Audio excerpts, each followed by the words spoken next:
Eu quero conversar agora com a Débora Erdmann, que é professora de escola infantil e moradora de Bat Yam, cidade que fica ali perto de Tel Aviv. Débora, esta é a segunda vez que falo contigo. Quero dizer e dar as boas-vindas a você mais uma vez aqui na Jovem Pan e ao 3 em 1. Gostaria que você nos contasse se alguma situação mudou para melhor ou para pior desde a última vez que conversamos. Uma boa tarde ou boa noite para você. Boa tarde, boa noite, né? Obrigada pela oportunidade de novo. A verdade é que o que mudou desde a nossa última conversa é que a gente teve esses 4 reféns que foram liberados, uma mãe e uma filha, né, com a nacionalidade americana, e as 2 senhoras. Em relação aos reféns, a quantidade de mortos vai aumentando a cada dia. Ainda nós temos muitas pessoas desaparecidas e é uma situação que o país está em luto, né? Nada mudou em relação a isso. Devagar as coisas tentam ter uma normalidade aqui no país em relação a comércio, muitas escolas estão voltando, mas o país está em luto ainda. Agora, Débora, como que está a situação em relação ao seu trabalho, as questões de segurança? Ainda há muitas sirenes tocando ao longo do dia aí aonde você está? Como que é essa questão? Então, justamente um pouquinho antes da gente entrar aqui na entrevista, tocou uma sirene e nós fomos pegos de surpresa. É uma situação muito triste, porque a minha neném estava dormindo, você tem que tirar ela do bercinho rapidinho. Eu e meu esposo temos que descer as escadas, como eu contei na última vez, nós não temos um quarto do pânico aqui dentro da minha casa, então o lugar que o governo recomenda é estar nas escadas do prédio, e é desesperadora essa situação, você de repente tem que tirar um neném do sono dele para poder ir para as escadas. Eu sei que eu estou protegida nas escadas, eu confio no domo de ferro, né, na tecnologia, mas não é nem um pouco agradável. Em relação à educação, é importante dizer como que está funcionando o sistema educacional. Essas crianças, esses adolescentes, eles já sofreram com a geração do corona, ou seja, já tiveram quase 2 anos sem ter o acesso à educação de uma maneira normal. Então, o que o governo está fazendo, o Ministério da Educação, é tentar gradativamente trazer de volta a educação. As escolas, a partir de 3 anos, elas têm a obrigatoriedade de ter um quarto do pânico dentro de cada salinha. Então, cada escolinha, tanto da educação infantil quanto do ensino médio e fundamental, elas têm esse acesso à proteção. De 0 a 3 anos, por ser ensino particular, não é público, fica a questão de cada instituição. Então, as instituições que não têm esse abrigo do quarto do pânico dentro de cada uma delas, elas não estão podendo ter autorização de estar abrindo. Então, fica muito... Tem crianças que não estão tendo acesso à educação, tem crianças que estão simplesmente dentro das casas delas e não estão tendo a oportunidade de ter uma rotina.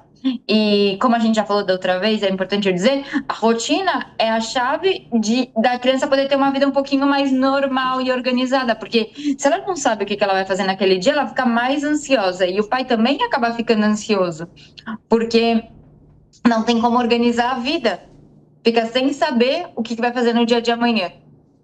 Gente, só para vocês que nos acompanham, a Débora, ela é orientadora educacional lá em Israel. Por isso que ela fala com tanta propriedade, porque o trabalho dela é justamente conversar, dialogar, né, com essas crianças, com as escolas, para que todos possam ter uma convivência e também aproveitar o máximo da aprendizagem. O problema é que, diante da guerra, boa parte das aulas, principalmente nas escolas particulares, como a Débora falou, que não tem essa estrutura, muitas aulas estão suspensas, as crianças não têm acesso, ou se tem, também ficam com aquele medo, né, Débora? Porque eu acredito que os pais que hoje mandam os seus filhos para a escola, os enviam para lá, claro, muitos até por questão de necessidade, para que as crianças também não deem uma defasagem ainda maior, mas é difícil não ficar com o coração na mão com a possibilidade de se ter novos ataques, né?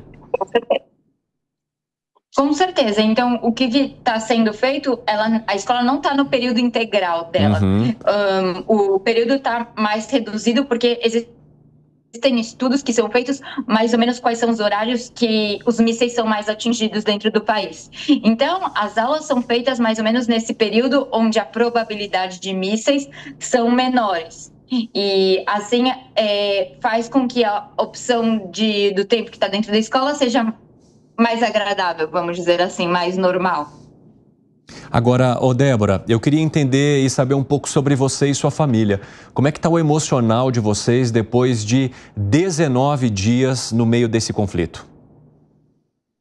Evandro, é muito difícil lembrar da minha vida de antes do conflito. É muito triste isso, porque a gente vai vivendo um dia de cada vez.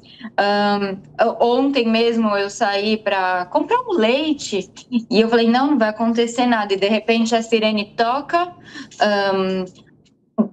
O que eu fico muito grata é pela solidariedade do povo, porque a sirene começa a tocar, então você tem que correr para algum abrigo público.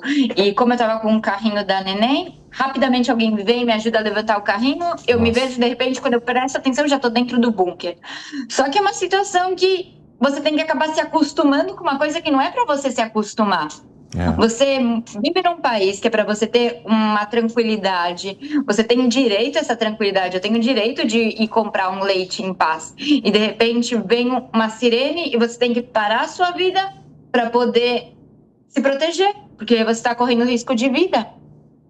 Débora, isso é muito sensível, né, esse seu relato, porque é como se você visse a sua vida com um corte de imagens, né? A gente fica pensando, de repente você está comprando leite, de repente você está num bunker, sem nem mesmo compreender de que forma que você fez o movimento até lá, tamanho é o pânico, é o susto quando a sirene toca. Então, é uma sensação de que o coração está sempre acelerado aí? Você não consegue direito respirar. E aí é exatamente isso que você descreveu tão bem, porque se eu não parar e voltar para mim mesma, entender o que está acontecendo, a gente vai acabar pirando. Então, por isso que a gente fala tão importante. A gente tem que fazer as funções básicas do dia a dia. Então, uma pessoa que já pelo menos conseguiu levantar da cama, escovar o dente e comprar um leite, já está de ótimo tamanho, porque a situação está realmente muito difícil. 19 dias, a gente começa a se familiarizar, a uma rotina que a gente não deveria estar se familiarizando. Sim. Débora, o Fábio Piperno tem uma pergunta a você. Vai lá, Piperno. Claro. Débora, boa noite para você aí. Débora, desde aquela última vez em que nós conversamos aqui, né? Claro que nem tanta coisa se mudou, mas eu imagino que algumas rotinas tenham sido restabelecidas. Então, por exemplo, aqui no Brasil, se a gente ligar a televisão e assistir um canal de notícia, ainda grande parte da programação é dedicada à cobertura da guerra. Então, eu gostaria de saber de você o seguinte: se eu ligar uma televisão agora em Tel Aviv, o que eu vou assistir? Se é possível, por exemplo, assistir, sei lá, filmes, eventos esportivos.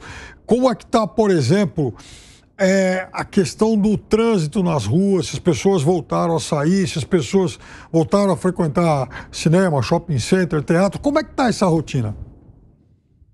Claro, a televisão, é muito importante dizer aqui, cada pessoa que foi sequestrada ou assassinada pelo terrorismo do Hamas, ela é lembrada. Ela é lembrada tanto pelas redes sociais, de maneira independente, e dentro das próprias televisões. Como elas são lembradas? Entrevistas constantes. Constantes, vem algum familiar dessa pessoa, algum parente próximo, contar quem é essa pessoa que foi assassinada ou sequestrada. Ao final de cada programa da televisão, nós no judaísmo acendemos velas em homenagem a cada pessoa que não está mais entre nós fisicamente. Então, a cada final de programa da televisão são acesas velas e com imagens de cada uma dessas pessoas, para que a gente lembre delas.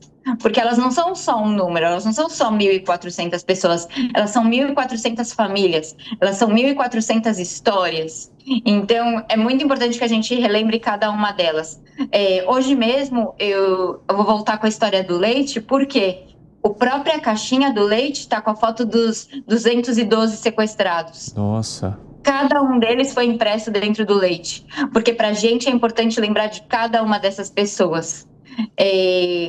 Como eu disse, ainda não voltou o lazer, não tem teatro, cinema, as pessoas não estão procurando esse tipo de entretenimento. O que elas estão buscando agora é informação e, que nem eu estou fazendo aqui agora, que a gente está tendo essa conversa, eu tentar passar o máximo de informação que eu possa estar passando para vocês. Nossa, Débora, essa questão das fotos, né, impressas, isso mostra a relevância e importância que esses reféns têm nessa discussão. E a gente tem trazido muito isso para o nosso noticiário aqui. O nosso repórter, o Han Lutzky, que é correspondente em Israel, acabou de falar, né, que se cobra muito do governo israelense o que ele está fazendo em relação aos reféns. Isso se tornou um ponto central na discussão de boa parte da população que está aí? Com certeza, porque os reféns, eles são um símbolo tanto da vida, tanto do nosso povo. São muitas mães, muitas crianças, idosos, famílias completas. Tem gente que tem mais de 10 parentes dentro de lá. Ou seja, são histórias do nosso povo. Então, cada uma desses reféns é o que sobrou pra gente. As pessoas que estão assassinadas, nós seguimos respeitando elas, como eu falei, as velas são acesas pela televisão, as histórias são faladas, mas os reféns nos dão a esperança. E eu acho legal trazer isso aqui também para vocês, Evandro, que o próprio hino de Israel, o nome do hino é esperança, é Tikvah. E o que quer dizer isso? Que nosso povo sempre tem a esperança. Vem aquele ditado, né? A esperança é a última que morre, mas é justamente isso que a gente acaba sempre lutando aqui em Israel. Tentar trazer essas almas, tentar trazer essas pessoas. Puxa, Débora, eu vou passar agora o espaço aqui para o Gustavo Segré, que também gostaria de participar da nossa entrevista. Vai lá, Segré. Débora, boa noite. Obrigado de novo pelo teu tempo. Quando você menciona desses alarmes que tocam há 19 dias... pelo que a gente foi pesquisando, não em todos os casos teve alguma explosão em terra na tua cidade. Isso, de alguma maneira, não relaxa um pouco os cuidados das pessoas quando o alarme soa, pensando, bom, se até aqui não aconteceu nada, então vou ficar sem ir nesse quarto de segurança ou no bunker? Olha, não. Justamente, eu vou contar uma história, uma notícia que acabou de sair. Quando o alarme é solto, principalmente na rua, a recomendação é você sai do carro e procura alguma parede, algum lugar para estar se protegendo. Acabou sendo notícia, por quê? Porque uma pessoa, ela continuou estando no carro, em movimento, na hora que ela ouviu a sirene. O que aconteceu com essa pessoa? Ela acabou sofrendo um ataque do míssil. Por que isso sai numa notícia? Porque é justamente o tipo de recomendação que não é feita. As pessoas continuam indo para quartos de abrigo. É uma rotina que não é agradável, mas é a rotina que as pessoas acabam seguindo. Débora, o Alan Gani tem uma pergunta para você também. Vai lá, Gani. Boa noite, Débora. Obrigado mais uma vez por falar aqui com a gente. Passado esse efeito inicial de uma comoção nacional, agora com 19 dias de conflito, de guerra, como é que a população está avaliando Benjamin Netanyahu? Se existe uma responsabilidade por parte dele na falha de segurança, no serviço de inteligência, como é que é a sua percepção em relação à população de Israel? Olha, eu como cidadã israelense, o que o Bibi fez ou não fez, agora para mim pouco importa. O que eu preciso é desses 212 sequestrados de volta. A gente precisa fazer jus a cada uma dessas famílias. O que ele fez vai ser passado depois em tribunal, vai ser discutido aqui em Israel. A importância agora é discutir o agora. E o agora, a nossa prioridade são esses reféns. Ô Débora, então essa discussão política, essa divisão política até que estava acontecendo no país, principalmente as críticas a Benjamin Netanyahu por conta de uma tentativa de interferência política na justiça, tudo isso ficou ali na tangente porque a discussão principal agora seria uma união de forças e da população somente em torno desta guerra.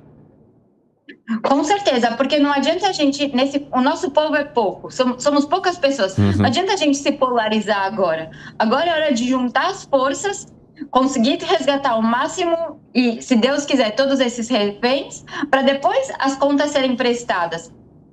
Sim. Ô Débora, e eu queria saber de você também, como que vocês estão avaliando essa possibilidade ou não de Israel entrar na faixa de Gaza, colocar o seu exército via terrestre lá e dos ataques que continuam sendo feitos. Isso de alguma forma também os impacta? Existe uma preocupação em relação à quantidade de mortes que já ocorreram nesse conflito?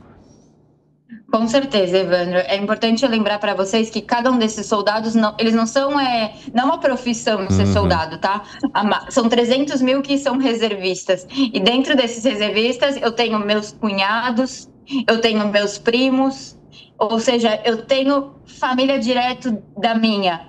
E a gente sabe que Gaza são túneis infinitos. O que tem mais em Gaza são túneis. E é perigoso. A gente não tem acesso a saber o que está acontecendo lá. A gente sabe que cada soldado que, se for levado para Gaza, ele está correndo um risco enorme. E a chance dele não voltar para a família dele é muito grande. Então, o quanto mais a gente puder evitar... obrigado por essas imagens do túneis, porque é justamente isso. Como que eles conseguem investir tanto dinheiro nesses túneis e não investir na água para essas crianças que estão dentro da faixa de Gaza? Então, a gente vai evitar o máximo dos soldados entrarem na faixa de Gaza, porque a gente sabe que lá não tem resposta de volta. Débora Erdmann, muito obrigado por conversar conosco. Espero que a gente tenha outras entrevistas. O espaço está sempre aberto para você aqui e eu espero que a gente possa se falar no outro cenário também. Sempre é essa a nossa vontade. Amém. Muito obrigada pela oportunidade. Eu que agradeço. Um abraço.